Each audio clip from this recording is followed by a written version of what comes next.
Hello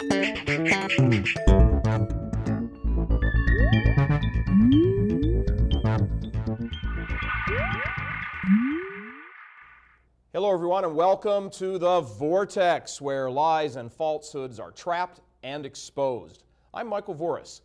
If you're getting a sense of higher than usual energy and angst surrounding this campaign compared to years gone by, you may be right. That we as a nation have reached a tipping point is pretty clear to any breathing American. In retrospect, all the hype and carnage surrounding the 2000 and 2004 elections was just a prelude to this year's showdown. A lot is on the table, a lot that will be cemented in the fabric of American life. So-called gay marriage in California, the future of Roe v. Wade in the U.S. Supreme Court, embryonic stem cell research being widely legitimized. Whoever said that church and state issues aren't intertwined. The reality is that the moral storm is breaking in this election, and make no mistake, Campaign 2008 is about God. It's about morality and America's future as a nation. No less than former New York City Mayor Ed Koch agrees. In an article published today, he says, quote, "I predict that the outcome of the presidential election will depend not on the economy, not on the Iraq War, not on the price of gasoline or the issue of national health insurance, but on the issue of the right to abortion." Good for you, Mayor. We couldn't agree more. Because whatever politicians tell you, abortion has been the issue driving American politics for the past 30 years. As it should be. As slavery became the issue in the early 19th century, abortion became the issue in the late 20th century. Our response as a nation to abortion will determine our fate, just as our response to slavery did. Political insiders in each camp realize the battle lines have been drawn. In fact, they're the ones drawing them. That's why the Democrats have been tramping around the country, pretending to care about God and morality and values. That's why they keep trying to obscure the truth by lying about abortion being just one of a bunch of issues, as if fuel efficiency carries the same moral weight as killing 4,000 babies every day.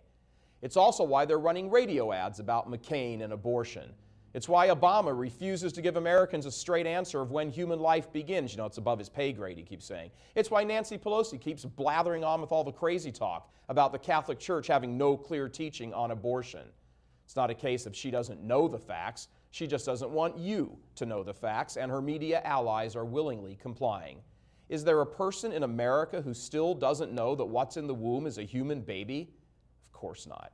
For decades, all over America, smaller battles and skirmishes about abortion have been going on for years now in state legislatures and courthouses and congressional bills, campaign speeches. The issue of abortion has been debated and voted on in bits and pieces here and there, everywhere. Now, after all these years and conflicting laws and opinions and regulations and everything, now comes the moment. Both sides are unequivocally stating boldly and from the rooftops, the U.S. Supreme Court is what's at stake in this election, and that means abortion. Currently, the court is divided on the issue as evenly as it possibly could be. 5 pro-abortion justices and 4 pro-life justices. Not surprisingly, by the way, all pro-lifers are Catholic. One of the pro-aborts is Catholic.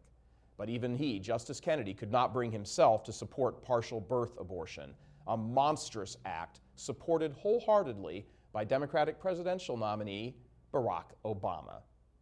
Justice Kennedy was the deciding vote against partial birth abortion, and it is now illegal in the U.S. because of the 5-4 vote on the court. Now, in the next 4 years, the odds are enormous that at least 2 liberal pro-abortion justices will step down or die in their robes. John Paul Stevens is 88 years old, and Ruth Bader Ginsburg is 75. Practically no one expects both of them to make it through 4 more years. The point is that each of them has consistently voted to condemn the unborn child to death every single time a vote has arisen on that court.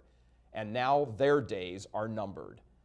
But if Obama is president, he will just replace them with like-minded judicial killers, and the future of the court will be sealed in favor of abortion on demand until all of us will have long since been dead. Every abortion fanatic in the media, in the Democratic Party, in the gay movement, in the feminist covens, in Hollywood. They all know the abortion holocaust may soon come to an end, and this election will decide the future of Roe versus Wade one way or the other.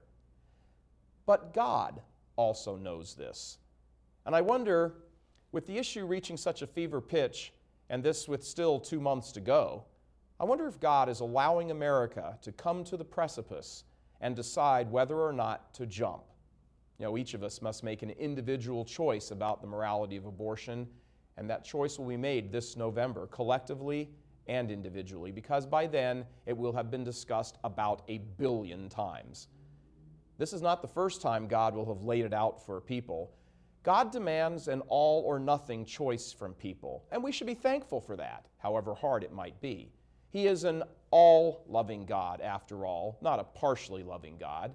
And He is an all-just God, not just a partially just God. Who would want a partially loving, partially just God anyway? No one would even want that type of person for a friend, much less a God. Total love requires total acceptance. So, God begins with each of us exactly where we are, but He does not let us stay where He finds us. He insists we improve. He did not only say your sins are forgiven, that was just the beginning. He followed it up with, go and sin no more. He wants us to choose to be healed totally, for that is the only way we can receive His total love.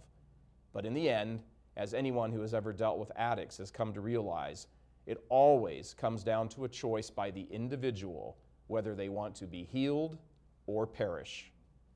The Lord of history has brought this nation to that moment of choice now.